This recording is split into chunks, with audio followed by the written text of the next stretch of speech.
Você não merece estar aqui, disse meu genro. Então eu tranquei tudo. Aquelas palavras ecoaram pelo salão do restaurante, mais altas que a música suave que tocava para celebrar meu aniversário de 72 anos. Meu genro, Elias, estava de pé, o rosto vermelho de raiva e bebida. Seus olhos, que antes me olhavam com um respeito fingido, agora me fuzilavam com desprezo. Ele não se referia apenas à festa. Ele se referia à pousada, à minha casa, à vida que eu construí com as minhas próprias mãos ao lado do meu falecido marido. Olhei para o lado, esperando que minha única filha se levantasse, que dissesse algo em minha defesa, mas ela permaneceu sentada, paralisada, os olhos fixos no prato, como se a humilhação da sua própria mãe fosse um espetáculo inconveniente que era melhor ignorar. Naquele instante, o bolo de aniversário na minha frente pareceu amargo, e as velas, em vez de celebrarem a vida, pareciam marcar o fim de uma ilusão, a ilusão de que a família que eu amava me amava de volta. Se a história da minha família te tocou, se você já sentiu o peso do desprezo em um dia de celebração, inscreva-se no canal. Quero compartilhar mais sobre minha vida e minhas escolhas. A pousada sempre foi mais do que um negócio, era um testamento de amor. Eu me lembro de cada tijolo, de cada viga de madeira que meu marido e eu colocamos neste lugar. Chegamos a esta cidade litorânea há mais de 40 anos, com pouco dinheiro e um sonho gigante. Compramos este terreno, que na época não valia quase nada, e começamos a construir. Primeiro, nossa casa. Décio, o primeiro chalé. E assim, um por um,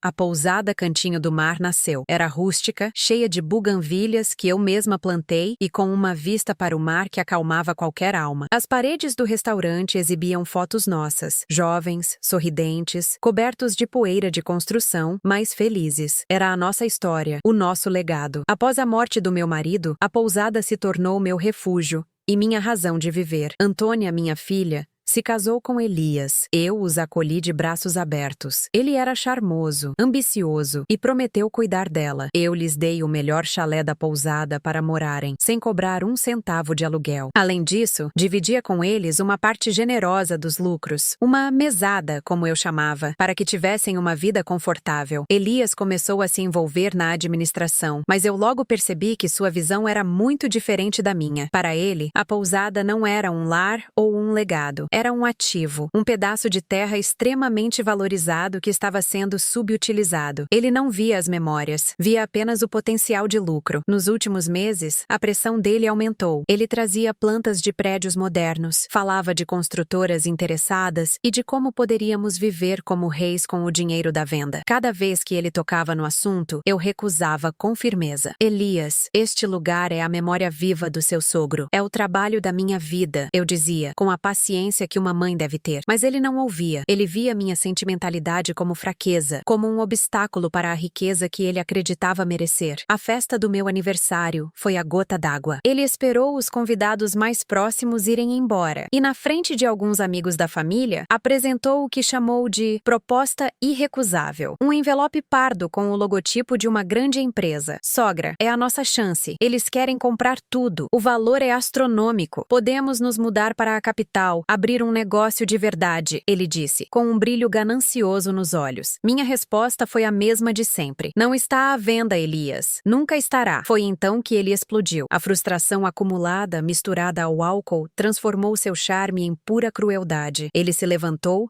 derrubando a cadeira para trás. Pelo amor de Deus, sogra, para com esse sentimentalismo. Emílio aqui é só um monte de tijolo velho. Você já está ultrapassada, não entende de negócios. Você não merece estar aqui, atrapalhando o nosso futuro. A frase me atingiu como um golpe físico. O ar me faltou. Todos no salão ficaram em silêncio, chocados. Mas o que mais me doeu não foram as palavras dele. Foi o silêncio da minha filha. Ela não me defendeu. Ela não olhou para o marido com reprovação. Ela simplesmente ficou lá, uma estátua de covardia, cúmplice da minha humilhação. Sueli noite, eu não dormi. As lágrimas que corriam pelo meu rosto não eram de tristeza, mas de uma raiva fria que eu não sentia há décadas. Era a raiva da mulher que enfrentou todas as dificuldades para construir aquele império do nada. Elias me via como uma velhinha frágil, um objeto sentimental que podia ser descartado. Ele se esqueceu de quem eu era. Ele se esqueceu que por baixo dos cabelos brancos e das mãos enrugadas ainda pulsava o coração de uma leoa. boa, e naquela noite, enquanto a lua iluminava o mar que eu tanto amava, eu decidi que era hora de lembrá-lo. A vingança não seria gritada, seria executada com a precisão de um cirurgião, usando as ferramentas que eu sempre tive, a lei e a posse. Na manhã seguinte, o sol nasceu, mas para Elias e minha filha, uma longa noite estava apenas começando. Vesti meu melhor vestido, passei um batom vermelho e dirigi até o escritório do meu advogado, o Sr. Costa, um homem que conhecia minha família há anos. Sentei-me à sua frente e, com a voz firme, expliquei a situação. Não houve choro nem lamentação, apenas fatos. Eu era a única e total proprietária de tudo. O nome do meu marido tinha passado integralmente para mim. O Sr. Costa ouviu atentamente e, ao final, apenas assentiu. "O que a senhora deseja fazer, Márcia?" Ele perguntou. "Eu quero trancar tudo", respondi. E ele entendeu perfeitamente. Em menos de uma hora, ele redigiu uma notificação extrajudicial. Minha segunda parada foi no banco. O gerente me recebeu com um sorriso, como sempre. Eu era uma cliente antiga e valiosa. Gostaria de fazer algumas alterações na administração das contas da pousada. Eu disse calmamente. Mostrei os documentos que provavam minha única titularidade. Em poucos minutos, os nomes de Elias e da minha filha foram removidos de qualquer acesso. Eles não podiam mais fazer saques, transferências ou sequer consultar o saldo. A fonte de dinheiro da qual eles dependiam para seu estilo de vida confortável havia secado completamente. Eu não senti culpa, apenas uma sensação de justiça sendo feita. Eles viviam dos frutos da árvore que agora queriam derrubar. Pois bem, a árvore estava fechando o acesso aos seus frutos. Antônia, voltei para a pousada. Um chaveiro já me esperava. Metodicamente, trocamos cada fechadura importante. A do escritório principal, onde Elias gostava de se sentar na minha cadeira, fingindo ser o dono. A do almoxarifado, que guardava todo o estoque. A do portão principal, que dava acesso à propriedade. O som de cada fechadura nova se encaixando era música para os meus ouvidos. Era o som do meu controle sendo retomado, da minha autoridade sendo reafirmada. Por fim, fui até a gráfica e mandei fazer uma placa simples, mas poderosa. Elias e minha filha me encontraram no pátio quando voltaram de um passeio pela praia. Ele tinha um ar arrogante, como se nada tivesse acontecido na noite anterior. "Sogra, espero que tenha pensado melhor sobre a nossa conversa", ele começou. Eu não respondi, apenas estendi o documento que o Sr. Costa havia preparado. Era a notificação extrajudicial, dando-lhes exatos 30 dias para desocuparem o chalé em que moravam. "O acordo familiar foi quebrado", eu disse, minha voz soando mais forte do que eu esperava. A confusão no rosto dele foi se transformando em pânico quando ele leu o papel. "Você não pode fazer isso", ele gritou. "Emílio, é loucura." Minha filha começou a chorar. "Mãe, por favor, onde nós vamos morar? O que vamos fazer?" Eu a encarei, o coração pesado, mas a decisão inabalável. "Você deveria ter pensado nisso ontem à noite, quando ficou em silêncio enquanto seu marido me dizia que eu não merecia estar aqui", respondi friamente. Elias tentou ir para o escritório, mas a chave dele não funcionou. Ele correu para o portão, para a despensa, para todos os lugares. Jefferson trancado. Ele estava trancado do lado de fora do seu falso reino. Sua única fonte de renda, seu status, sua casa gratuita. Tudo se foi com o girar de algumas chaves. Por fim, caminhei até o portão de entrada e pendurei a placa que havia mandado fazer. Em letras grandes e claras, ela dizia: "Fechado para reestruturação administrativa." A pousada, o coração da vida deles, parou de bater. Elias me olhava com um misto de ódio e incredulidade. Ele achou que estava lidando com uma velhinha cansada. Ele descobriu, da pior maneira possível, que estava lidando com a rainha que construiu aquele castelo e que não hesitaria em trancar os portões para proteger seu trono. Eu não sabia o que o futuro me reservava, mas, pela primeira vez em muito tempo, eu me senti no controle da minha própria casa e eu merecia estar ali, mais do que qualquer um deles. Os primeiros dias foram um teste de nervos. Elias passou do pânico para a raiva pura. Ele gritava do lado de fora do portão, me acusando de ser uma velha amarga e louca. Dizia que eu estava destruindo a família por puro capricho. Ele tentou ligar para os funcionários, mas eu já havia conversado com cada um deles. Expliquei que a pousada passaria por mudanças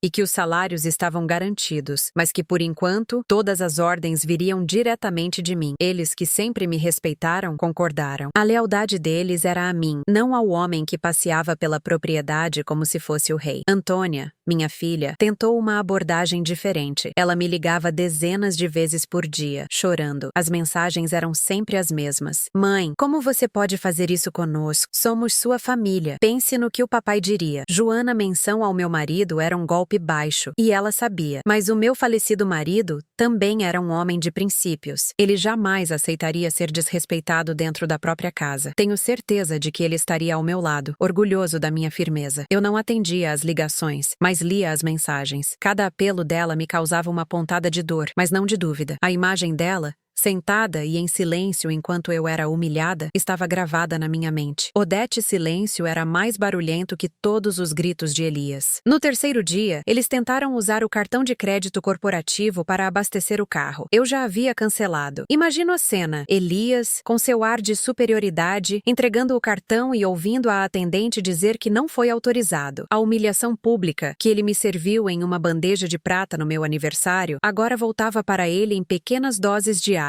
Eles estavam descobrindo que o estilo de vida que ostentavam não era deles, era meu, e eu havia fechado a porta. O chalé em que moravam se tornou uma prisão dourada. Tinham um teto, mas não tinham acesso a mais nada. A comida que tinham na despensa começaria a acabar, e o dinheiro que tinham na carteira também. Uma semana depois, Antônia apareceu no portão principal, sozinha. Ela estava mais magra, com olheiras profundas. Eu pedi para o segurança Jefferson, um rapaz que eu vi crescer, para deixá-la entrar. Sentamos em um banco no jardim, o mesmo onde eu costumava contar histórias para ela quando era criança. As buganvílias estavam floridas, coloridas e vibrantes, indiferentes ao nosso drama familiar. Mãe, por favor, reconsidere, ela começou, a voz trêmula. Elias está desesperado. Ele não quis dizer aquilo. Ele bebeu demais. Estava frustrado com os negócios. Eu a ouvi em silêncio, sem interromper. Cristiane que ela dissesse todas as desculpas que havia ensaiado. Wilson terminou. Olhei bem no fundo dos seus olhos. Antônia, o problema não é o que Elias disse. O problema é o que você não disse. Falei com a voz calma, mas firme. Você ficou sentada. Você me viu ser atacada pelo seu marido. Na minha casa, na festa que você mesma ajudou a organizar. E não fez nada. Você não o repreendeu. Você não me defendeu. Você nem mesmo me olhou. Você escolheu ele, ali, naquele momento. As lágrimas escorreram pelo rosto dela. Eu fiquei sem reação, mãe. Fiquei com medo. Medo de quê, minha filha? Medo de desagradar o homem que te dá uma vida de luxo com o meu dinheiro? Medo de perder o conforto que eu proporcionei a vocês? Questionei. Eu nunca tive medo de enfrentar o mundo para te dar tudo. Eu e seu pai trabalhamos de sol a sol neste lugar. Carregamos tijolos, misturamos cimento, plantamos cada flor. Fizemos isso para construir um futuro para você. E você permitiu que um estranho, um homem que não moveu uma palha para construir isso aqui, dissesse que eu não mereço estar aqui. Ela soluçava agora, um choro de criança. Me perdoe, mamãe. Por favor, me perdoe. O perdão é uma coisa, Antônia. A confiança é outra. Respondi, me levantando. Vocês têm pouco mais de 20 dias para encontrar outro lugar. Usem esse tempo para pensar no tipo de vida que vocês querem construir juntos, com o próprio esforço de vocês. Talvez assim você entenda o valor do que eu construí. Eu me virei e a deixei chorando no jardim. Meu coração estava em pedaços, mas minha decisão estava intacta. Era uma lição dura, mas necessária. Ela precisava aprender a se defender e a defender quem ela ama. E, claramente, eu não estava mais nessa lista. Enquanto isso, eu comecei a verdadeira reestruturação. Contratei uma empresa de auditoria para revisar todas as contas dos últimos anos. Não demorou muito para o Sr. Costa me ligar. Márcia, encontramos algumas coisas, ele disse com a voz séria. Elias vinha fazendo retiradas pessoais da conta da pousada, disfarçadas de despesas com fornecedores. Eram viagens, jantares caros, roupas de marca. Ele estava me roubando, lentamente, por baixo do meu nariz. A raiva que senti naquela noite do meu aniversário voltou com força total, mas agora era gelada, precisa. Ele não era apenas um genro ingrato, era um ladrão. Imprimi todos os extratos e documentos que o advogado me enviou. Guardei tudo em um envelope, o mesmo tipo de envelope pardo que ele usou para me apresentar a proposta de venda. A justiça poética, às vezes, tem um senso de humor irônico. Elias, por sua vez, não ficou parado. Ele procurou um advogado que rapidamente lhe informou o óbvio. Ele não tinha direito a nada. Ele não estava no meu testamento, não tinha participação na propriedade, e o acordo de moradia e mesada era um arranjo familiar informal, que eu tinha todo o direito de encerrar. Sua arrogância começou a se transformar em desespero. Ele tentou espalhar boatos na cidade, dizendo que eu estava senil, que minha filha estava preocupada com a minha saúde mental. Mas as pessoas daqui me conhecem há 40 anos. Elas viram esta pousada nascer. Elas conheciam meu caráter. caráter. Os boatos de Elias não encontraram eco, morreram no ar, como palavras vazias. Ele estava completamente isolado, trancado do lado de fora não apenas da minha propriedade, mas da comunidade que ele nunca se deu ao trabalho de conhecer. Nos dias seguintes, foquei em renovar a pousada. Contratei pintores, jardineiros e uma decoradora. Mário renomear os chalés. O primeiro, Décio, que levava o nome do meu marido, permaneceria intocado, mas os outros ganhariam nomes de flores e pássaros da região. Era uma forma de apagar as memórias ruins e criar um novo começo. Eu mesma supervisionava tudo, caminhando pela propriedade com uma energia que não sentia há anos. Os funcionários me viam ativa, no comando, e o moral da equipe melhorou. Eles voltaram a sorrir, a trabalhar com a alegria de antes, livres da presença opressora de Elias. A pousada estava voltando a ser o lar que sempre foi. Uma tarde, enquanto eu estava no escritório revisando os novos cardápios do restaurante, vi pelo vidro da janela um caminhão de mudanças parado em frente ao chalé onde eles moravam. Antônia e Elias estavam carregando caixas,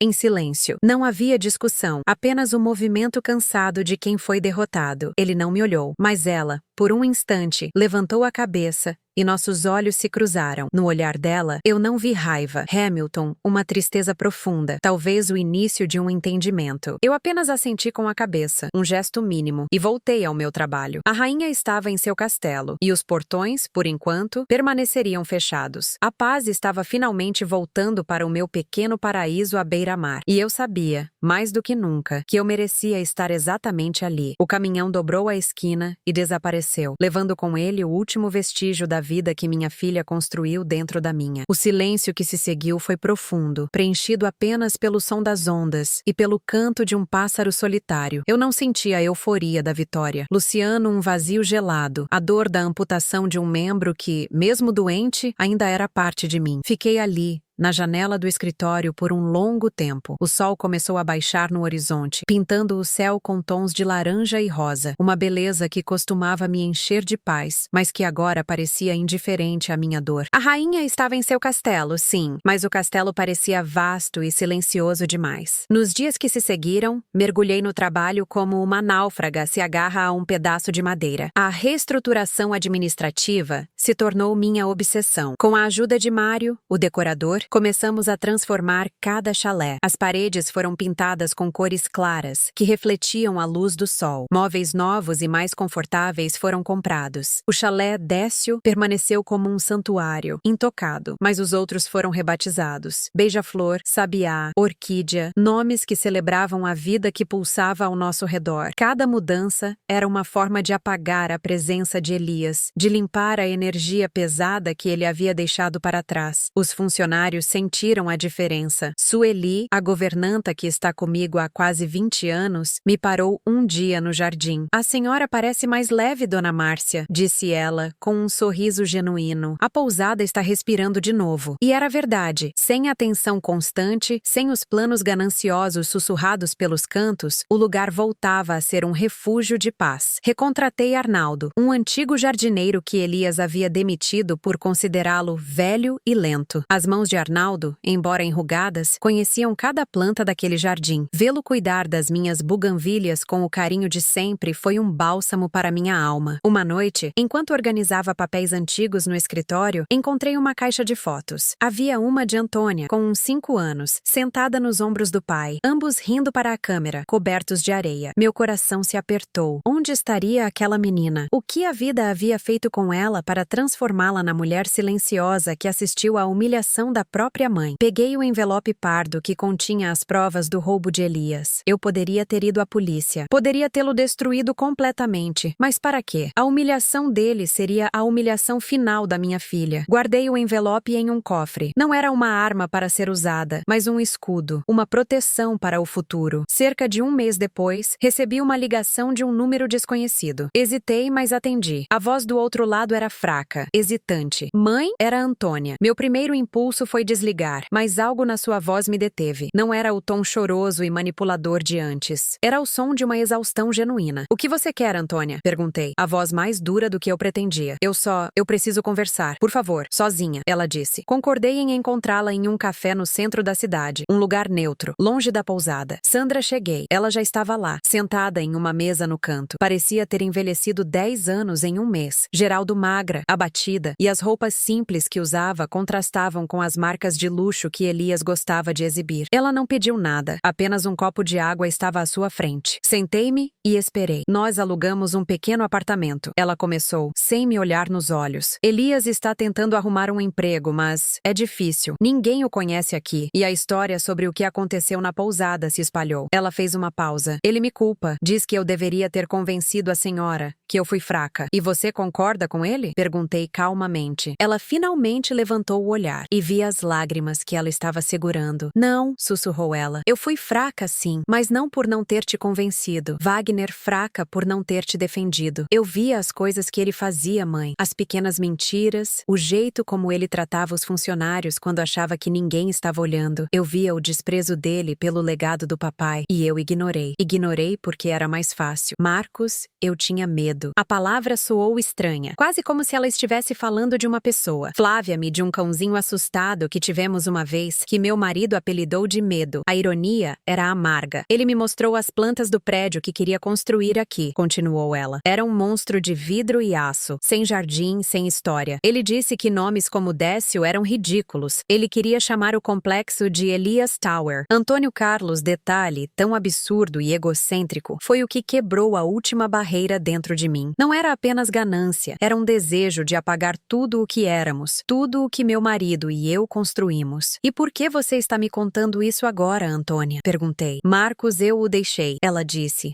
A voz um pouco mais firme. Ontem à noite ele chegou em casa bêbado, furioso porque mais uma entrevista de emprego deu errado. Ele gritou que estava preso a uma família de caipiras sentimentais e que eu era tão inútil quanto a minha mãe. E então, ele me empurrou. O mundo pareceu parar por um segundo. A raiva que eu sentia por Elias se transformou em um gelo cortante. Ele te machucou? Perguntei, a voz baixa e perigosa. Não, eu caí, mas não me machuquei. Mas foi o empurrão que eu precisava. Peguei minha bolsa e saí. Passei a noite na casa de uma amiga, a Cristiane. Ficamos em silêncio por um longo tempo. Eu olhava para minha filha, a mulher adulta à minha frente, e via a menina assustada da foto, a vítima de suas próprias escolhas, mas também a vítima de um homem cruel que eu mesma permiti entrar em nossas vidas. Eu não tenho para onde ir, mãe, ela disse, a voz embargada. Não estou pedindo para voltar para a pousada, e não quero seu dinheiro. Eu só não sei o que fazer. Eu estraguei tudo. Tirei da minha bolsa um cartão. Era o cartão do Sr. Costa, meu advogado. Ligue para este homem. Ele vai te ajudar com o divórcio. Ele é discreto e eficiente, eu disse. Miguel, tirei outro cartão. Esta é Joana, uma amiga minha. Ela tem uma pequena agência de viagens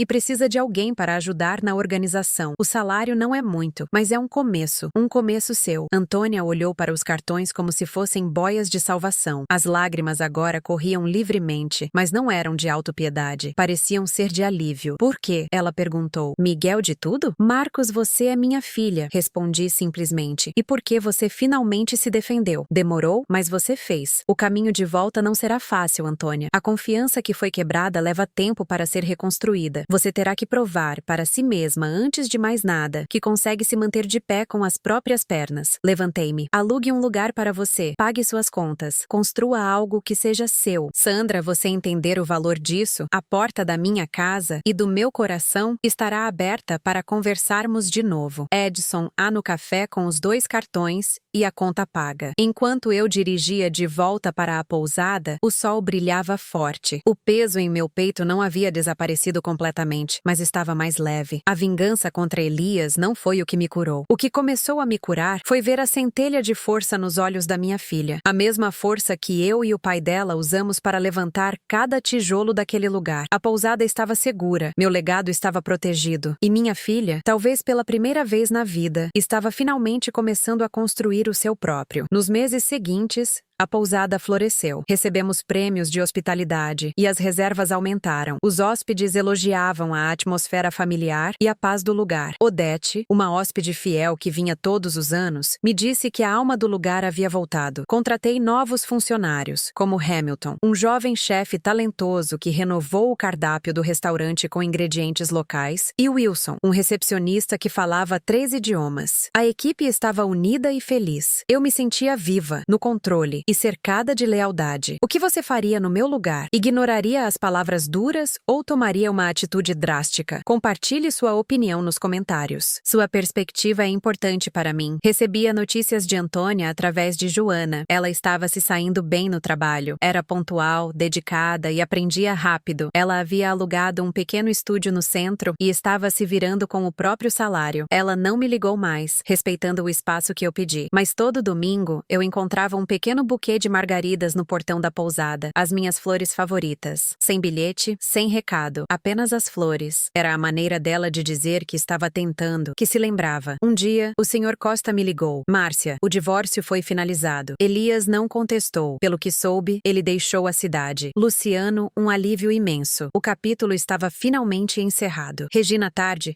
Enquanto caminhava pelo jardim, vi Antônia parada do lado de fora do portão. Ela não estava chorando. Apenas olhava para a pousada, sua casa de infância. Pela primeira vez em muito tempo, caminhei até o portão e o abri. Ela me olhou surpresa. As margaridas estão lindas esta semana, eu disse. Um sorriso tímido brotou em seus lábios. Eu posso entrar, mãe? Ela perguntou. A voz baixa. Eu não respondi com palavras. Apenas dei um passo para o lado, deixando o caminho livre. A reconstrução seria longa, mas o primeiro tijolo havia sido colocado. E nós duas, juntas, iríamos reerguer nossa família. José primeiro encontro dentro dos portões foi breve e silencioso. Ofereci a Antônia um copo de água, que ela aceitou com as mãos trêmulas. Sentamos na varanda do restaurante, o mesmo lugar onde nossa família havia se quebrado. Ela olhava para o mar, para o jardim, para tudo, menos para mim. As buganvílias estão mais bonitas do que nunca, ela disse a voz baixa. Arnaldo voltou, respondi. Ele sabe como cuidar delas. O nome dele pairou no ar. Um lembrete silencioso de outra injustiça que ela permitiu. Ela assentiu, engolindo em seco. Não havia desculpas, não havia lágrimas. Havia apenas a quietude pesada da vergonha. Eu vira de alguns minutos, ela se levantou. Eu preciso ir, tenho que trabalhar amanhã cedo. Acompanhei-a até o portão. Hortência de sair, ela se virou. Obrigada, mãe, pela água. Foi um começo. Pequeno, frágil, mas um começo. Nos fins de semana seguintes, ela começou a aparecer, sem ser convidada, mas sem ser rejeitada. No primeiro sábado, encontrei-a no jardim, ajudando Arnaldo a remover ervas daninhas. Ela usava roupas simples e luvas de jardinagem gastas. Não disse nada, apenas a observei de longe. No outro fim de semana, ela estava na lavanderia, ajudando Sueli a dobrar os lençóis. Sueli, que sempre teve um carinho maternal por Antônia, me procurou mais tarde. Ela está quieta, dona Márcia, mas o trabalho dela é bom. Ela tem as mãos da senhora, firmes.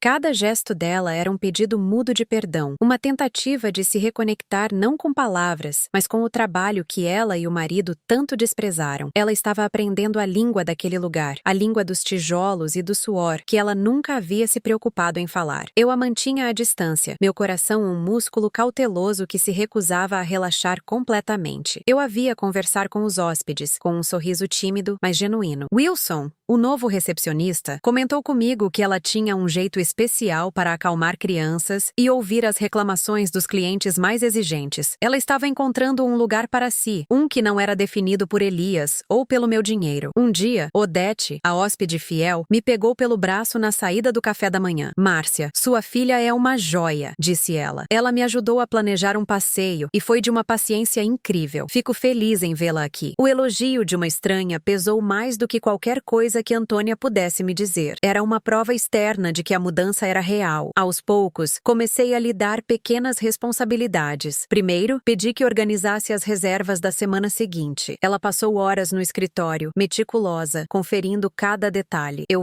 a coloquei para ajudar Hamilton a planejar o cardápio para um evento especial. Ela pesquisou fornecedores locais, negociou preços e mostrou um talento para a organização que eu não sabia que possuía. Ela nunca pedia nada em troca. Chegava, trabalhava em silêncio e ia embora para seu pequeno apartamento no centro. Os buquês de margaridas continuavam a aparecer no portão todos os domingos. Uma comunicação silenciosa que agora parecia menos um pedido de desculpas e mais um relatório de progresso. Cerca de 6 meses depois da nossa reconciliação, recebi um telefonema de Joana. Sua voz era uma mistura de hesitação e fofoca. Márcia, você não vai acreditar. Uma cliente minha acabou de voltar de uma cidade no interior e me contou uma coisa. Ela viu o Elias. Meu estômago gelou. Onde? O que ele está fazendo? Perguntei, tentando manter a calma. Ele está trabalhando como garçom em um restaurante de beira de estrada, disse Joana. Minha cliente o reconheceu. Jurema que ele parece acabado, mais velho. Perdeu todo aquele ar de superioridade. Aparentemente, ele tentou aplicar alguns golpes pequenos por lá e sua reputação o alcançou. Ninguém mais confia nele. Desliguei o telefone com uma sensação estranha. Não era alegria, nem satisfação. Era apenas o fim. A vingança que eu planejei foi rápida e limpa, mas a verdadeira ruína de Elias foi construída por ele mesmo, tijolo por tijolo de arrogância e desonestidade. Ele não precisava que eu o destruísse. Ele era perfeitamente capaz de fazer isso sozinho. Katia Noite, chamei Antônia ao escritório depois que o último hóspede se recolheu. Contei a ela sobre a ligação de Joana. Ela ouviu em silêncio, o rosto impassível. Benedita, terminei. Ela apenas suspirou. Espero que ele encontre algum tipo de paz um dia, disse ela, sem um pingo de pena ou raiva. Mas o caminho dele não é mais o meu. Naquele momento, eu soube que ela estava curada. A influência dele sobre ela havia se desfeito completamente. Abri o cofre e tirei o envelope pardo que guardava as provas de seus roubos. Levei-o até o pequeno incinerador que usávamos para queimar papéis antigos no jardim. Juntas, observamos as chamas consumirem o último vestígio de Elias em nossas vidas. O envelope não era mais um escudo, era apenas um peso morto. O tempo continuou a passar, transformando os meses em 1 ano, depois 2. A pousada nunca esteve tão próspera. Antônia se tornou meu braço direito, minha gerente de operações. Ela não era mais a sombra assustada do marido. Era uma mulher de negócios competente e respeitada por toda a equipe. Ela comprou um carro usado com seu próprio dinheiro e, eventualmente, alugou um apartamento melhor, mais perto da pousada. Nossa relação foi reconstruída sobre uma base de respeito mútuo e trabalho duro. As conversas se tornaram fáceis. Os risos voltaram a preencher os corredores da casa. No meu aniversário de 75 anos, 3 anos depois daquela noite terrível, a festa foi diferente. O salão do restaurante estava cheio, não de convidados para impressionar, mas de funcionários, amigos leais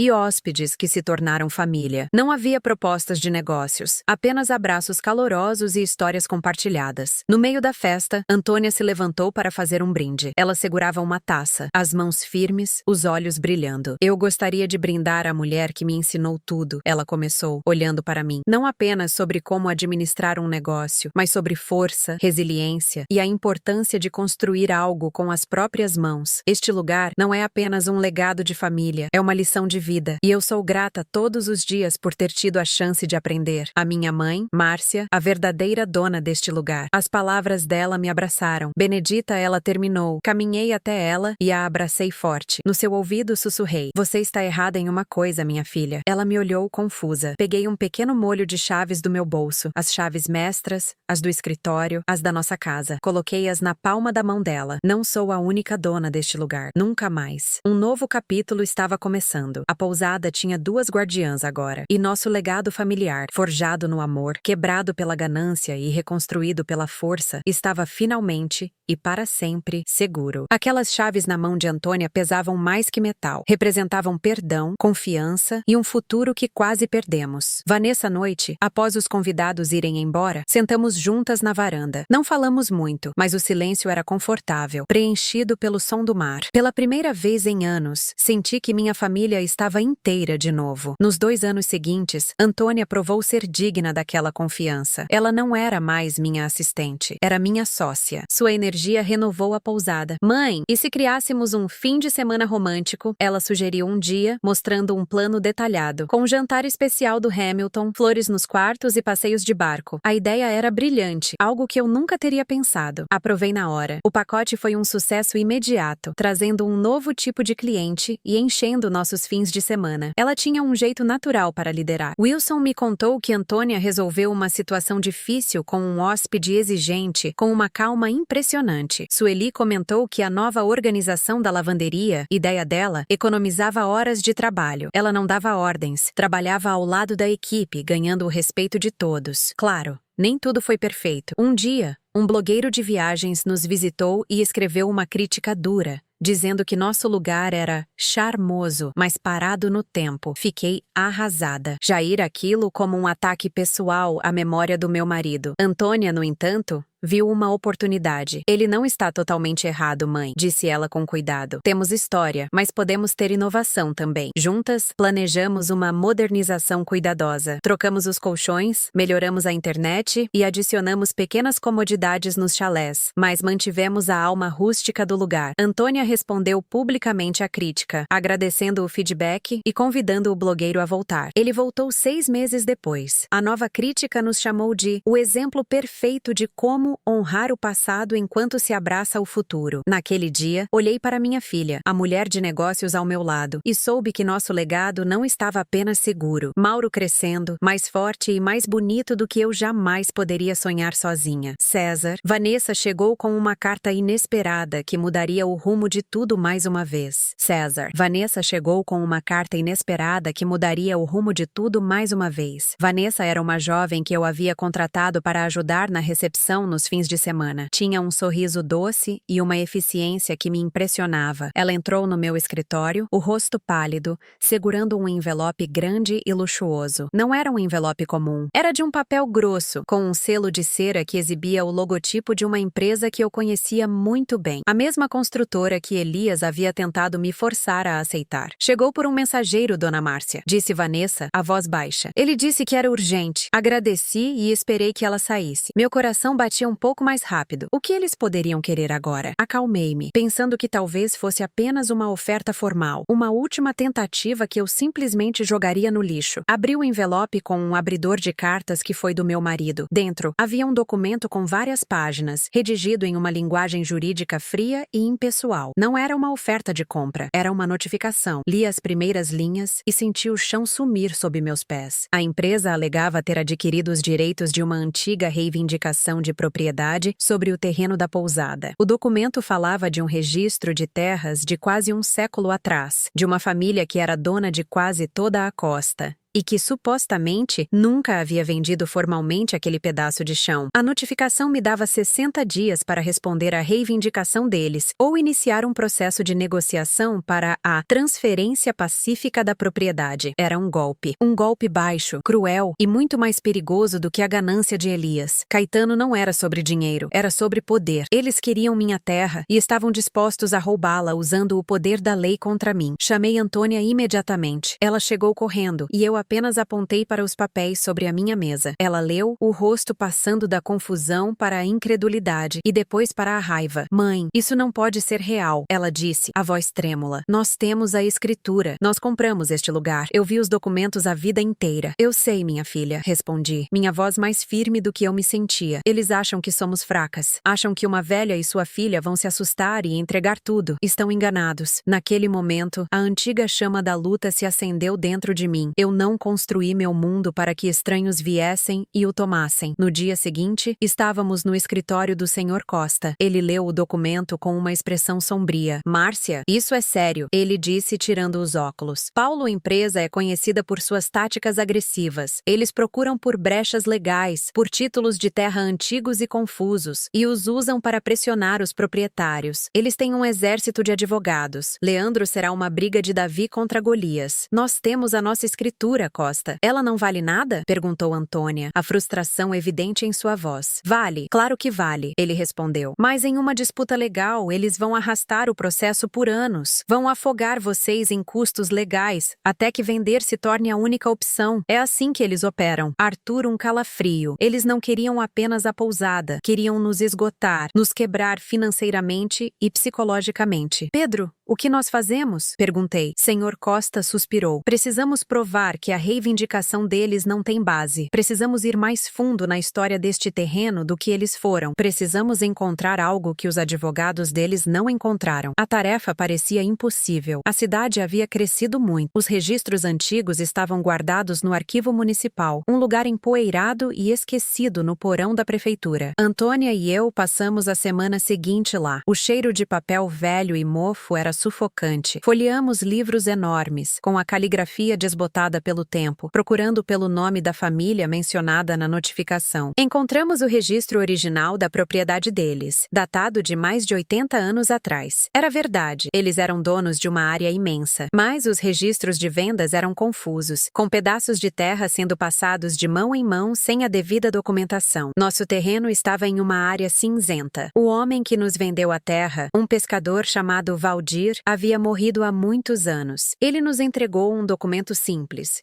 que nosso advogado na época verificou e considerou suficiente para registrar a escritura. Mas, olhando para trás, talvez não fosse. Enquanto Antônia se concentrava nos documentos legais, eu decidi seguir outro caminho, o caminho da memória. Edmundo a conversar com os moradores mais antigos da cidade, pessoas que, como eu, viram aquela vila de pescadores se transformar. Falei com Geraldo, o dono da loja de ferragens, um homem que conhecia a história de cada construção na rua principal. Falei com Nair, uma senhora que fazia as melhores tortas da região e cuja família estava ali há gerações. Eles se lembravam de Valdir. Diziam que ele era um homem bom, mas atormentado. Sua família havia perdido tudo para o mar em uma grande tempestade décadas atrás. Ele vendeu o terreno para nós porque precisava do dinheiro para se mudar para o interior com a esposa doente. Ninguém se lembrava de qualquer disputa sobre aquela terra. Para todos, aquele pedaço de chão sempre foi do Valdir. Uma noite, exausta, eu estava sentada na varanda, olhando para o mar. Antônia se sentou ao meu lado. Não encontramos nada, mãe, disse ela desanimada. Os registros são um caos. Parece que eles têm razão. A lei está do lado deles. A lei nem sempre é a mesma coisa que a justiça, respondi, mais para me convencer do que a ela. Naquele momento, Arnaldo, nosso jardineiro, passou por nós. Ele parou, hesitante. Desculpe incomodar, dona Márcia, ele disse, mas eu ouvi a conversa sobre o seu Valdir. Assentimos. Meu avô era o melhor amigo dele, continuou Arnaldo. Eu era pequeno, mas me lembro de ouvir histórias. Lembro do meu avô dizer que Valdir carregava uma grande tristeza, mas que ele fez a coisa certa. Ele tinha uma caixa de madeira velha, cheia de papéis da família dele. Meu avô dizia que a história da vida dele estava naquela caixa. Uma faísca de esperança se acendeu em mim. Arnaldo, você sabe o que aconteceu com essa caixa? Perguntei. Ele balançou a cabeça. Não, senhora. Marluza, que a esposa dele morreu, ele se mudou. Ninguém nunca mais ouviu falar dele, mas talvez meu pai saiba de algo. O pai de Arnaldo, o senhor Antônio Carlos, era um homem idoso que morava em uma pequena casa nos arredores da cidade. No dia seguinte, fomos visitá-lo. Ele nos recebeu com um sorriso gentil e nos ofereceu café. Ele se lembrava bem de Valdir. Um homem honesto, mas com muita má sorte, disse ele. Contamos a ele nossa história sobre a reivindicação da empresa. Ele ouviu com atenção, a testa franzida. Leandro é um absurdo, ele disse. Zuleika Terra era da família da esposa do Valdir,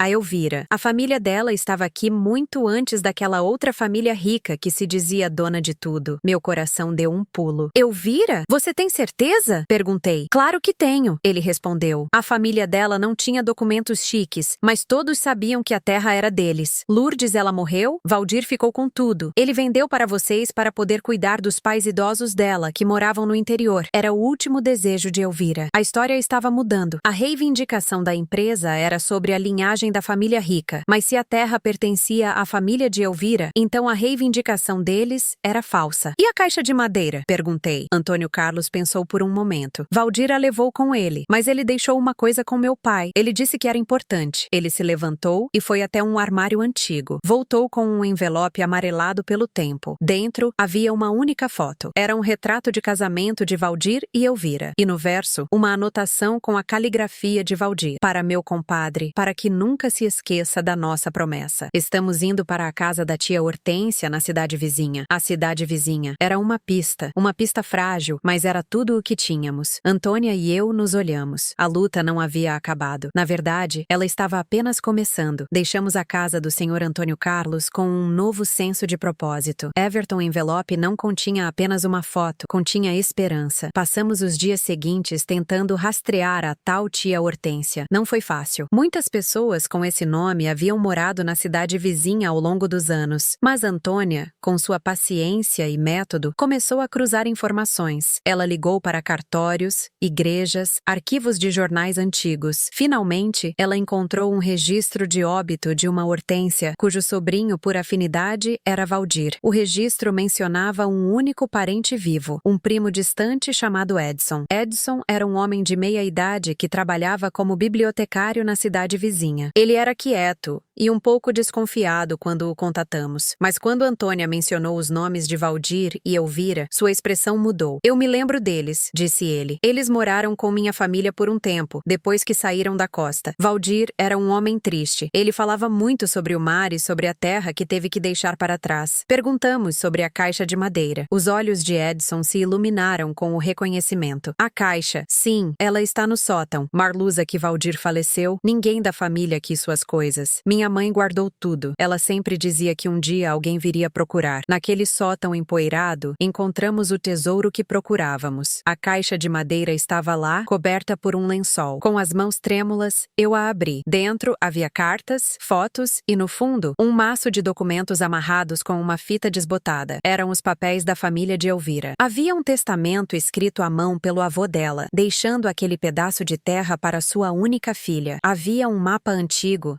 desenhado à mão, que mostrava os limites da propriedade, com anotações sobre as marés e os melhores pontos de pesca. E o mais importante, havia um diário. O diário era de Elvira. Com uma caligrafia delicada, ela contava a história de sua família. Ela escreveu sobre como seus avós se estabeleceram naquela terra, como construíram sua primeira casa com as próprias mãos. Ela descreveu a luta contra a família rica, que tentou expulsá-los várias vezes, mas nunca conseguiu, porque a comunidade sempre os defendeu. A família rica tinha o dinheiro, mas a família de Elvira tinha as raízes. As últimas páginas do diário eram de partir o coração. Elvira descrevia sua doença e seu medo de deixar Valdir sozinho. Ela escreveu: "Esta terra é nossa alma, mas a alma de Valdir é mais importante. Venda, meu amor. Use o dinheiro para encontrar a paz. Mas nunca se esqueça de onde viemos." Eu fechei o diário, as lágrimas escorrendo pelo meu rosto. Antônia me abraçou. Tínhamos a prova. Tínhamos a história, a verdade. Não era apenas um pedaço de papel. Era a alma de uma família.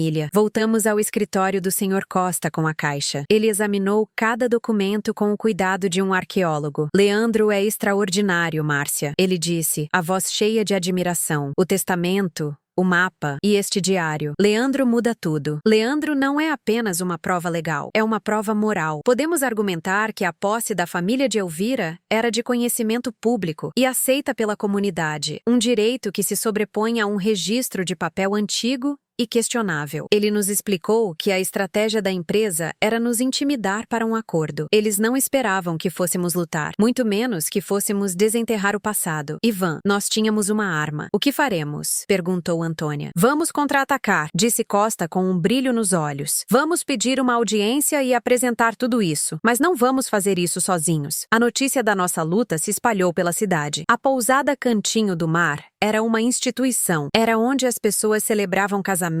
aniversários, onde os turistas vinham para encontrar paz. A ideia de que uma corporação sem rosto poderia destruí-la revoltou a comunidade. Geraldo, da loja de ferragens, organizou uma reunião com outros comerciantes locais. Descobrimos que a mesma empresa estava pressionando outros pequenos proprietários. Eles não estavam sozinhos. Odete, nossa hóspede fiel, que tinha amigos influentes na imprensa, fez algumas ligações. Logo, um jornalista de um grande jornal regional nos procurou, querendo contar nossa história. Hamilton, nosso chefe, e Wilson, nosso recepcionista, mobilizaram nossa equipe. Sueli organizou um abaixo-assinado que conseguiu centenas de assinaturas em poucos dias. A pousada se tornou o símbolo da resistência da cidade contra a ganância corporativa. Não éramos mais Márcia e Antônia, éramos uma comunidade inteira. A audiência foi marcada. O advogado da empresa, um homem chamado Marcos, era exatamente como eu imaginava. Terno caro, sorriso arrogante e olhos frios. Ele apresentou o caso deles com uma confiança inabalável, exibindo seus mapas e registros impecáveis. Ele nos pintou como ocupantes ilegais de uma propriedade que nunca foi nossa. Lourdes, chegou a nossa vez. O Sr. Costa não começou com os documentos. Ele começou com a história. Ele contou sobre Elvira e Valdir. Ele leu trechos do diário de Elvira. Ele mostrou a foto do casamento deles. A atmosfera na sala começou a mudar. A história deles era real, palpável. A reivindicação da empresa parecia, em comparação, uma abstração gananciosa. Pedro, o Sr. Costa chamou nossas testemunhas. O Sr. Antônio Carlos contou sobre sua amizade com Valdir. Nair falou sobre como a família de Elvira era respeitada por todos. Geraldo descreveu como a pousada era vital para a economia local. O advogado Marcos tentou desacreditar cada um deles, mas suas perguntas rudes só o fizeram parecer um valentão. A cartada final foi a nossa. Sr. Costa apresentou os documentos da caixa de Elvira. Ele mostrou o testamento do avô dela, provando que a terra foi passada de geração em geração. Ele mostrou o mapa antigo, que era muito mais detalhado e pessoal do que os mapas da empresa. O juiz, um homem sério e experiente, examinou cada prova com atenção. O silêncio na sala era total. Eu olhava para o rosto de Marcos. A arrogância havia desaparecido, substituída por uma leve camada de suor em sua testa. Ele não esperava por aquilo. Ele subestimou a força de uma história bem contada. Ele subestimou a força de uma comunidade unida. Ele, assim como Elias, me subestimou. Enquanto a audiência prosseguia, recebi uma informação inesperada através de Joana,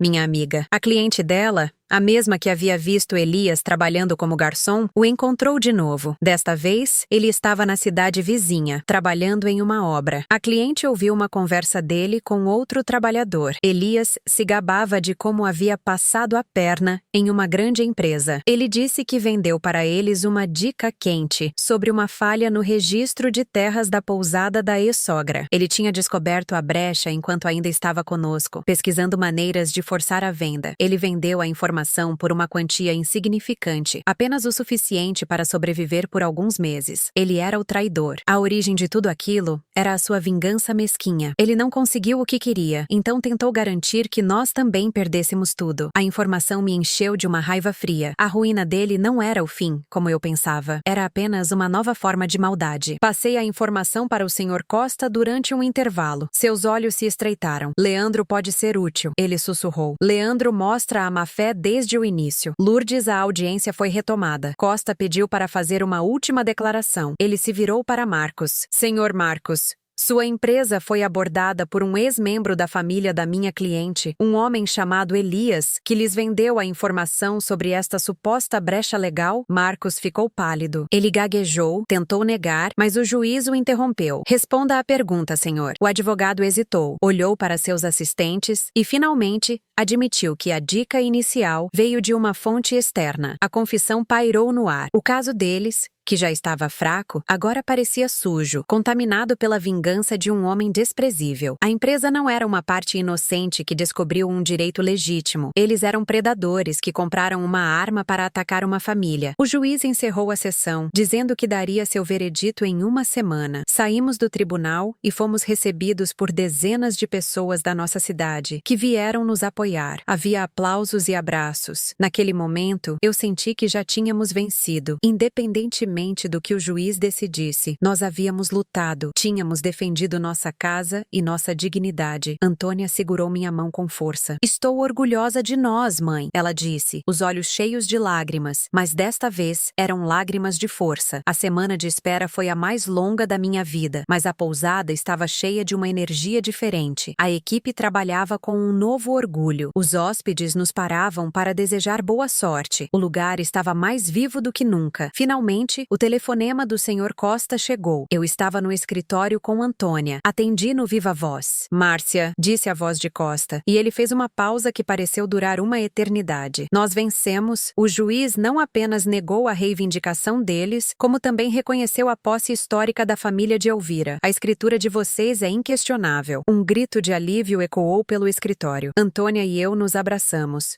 chorando e rindo ao mesmo tempo. A justiça havia sido feita. Célia à noite, fizemos uma grande festa na pousada, não para convidados, mas para nossa equipe e para todos os moradores que nos apoiaram. Hamilton preparou um banquete. A música encheu o salão, mas desta vez era uma música de celebração verdadeira. Levantei minha taça. Esta pousada não é feita de tijolos e madeira, eu disse, olhando para todos aqueles rostos amigos. Ela é feita de histórias, de lealdade e de coragem. É a casa de todos nós, e ninguém, nunca mais, irá tirá-la de nós. Nos meses que se seguiram, a vida voltou a um ritmo tranquilo, mas nada era como antes. Celso melhor. A luta nos uniu, a mim e a Antônia, de uma forma que eu nunca imaginei ser possível. Ela não era mais apenas minha filha ou minha sócia, ela era minha parceira, em todos os sentidos da palavra. Ela tinha a visão para o futuro e eu tinha a sabedoria do passado. Juntas, éramos imbatíveis. A pousada floresceu. A história da nossa batalha legal se tornou uma espécie de lenda local, atraindo um novo tipo de turista. Pessoas que buscavam não apenas um lugar bonito para ficar, mas um lugar com alma, com uma história de resiliência. A carta daquela corporação, que chegou como uma sentença de morte, acabou se tornando o catalisador para o nosso renascimento. Ela nos forçou a desenterrar nossas próprias raízes e, ao fazer isso, nos tornamos mais fortes e mais enraizadas do que nunca. Meu legado não estava apenas seguro, estava vivo, pulsante e pronto para o futuro, guardado por 2 gerações de mulheres que aprenderam que o verdadeiro valor de um lugar não está em seu preço, mas nas batalhas que você vence para protegê-lo. Ainda há muito da minha história para contar. Espero que meu relato te inspire a valorizar o que realmente importa. Compartilhe este vídeo e ajude outras pessoas a encontrarem força.